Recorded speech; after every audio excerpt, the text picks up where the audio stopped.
Eric Schmidt has said that Google is going to make an acquisition a month this year.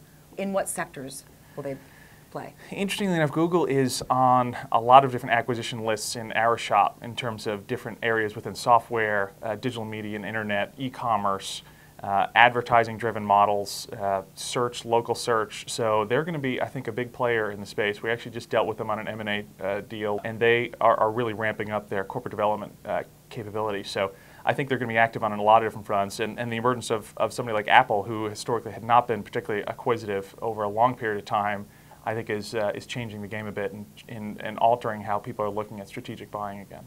So are you thinking that M&A is going to play a big role as Google and Apple compete more and more intensely? Yeah, absolutely. So if you think about the consolidators from a few years ago, it was IBM, Microsoft, HP, Cisco, and we're still seeing those players being active, but adding two very big and cash-rich businesses like Google and Apple, I think is going to change the dynamics. And we're also seeing a lot of the traditional lines blur of who is competing with whom. So you wouldn't think that Google and Cisco and HP and Microsoft would all be in the same businesses, let alone companies like Dell buying Perot and getting into different things and in outsourcing. And so it's an interesting time right now for how we see that the M&A markets are coming together in tech.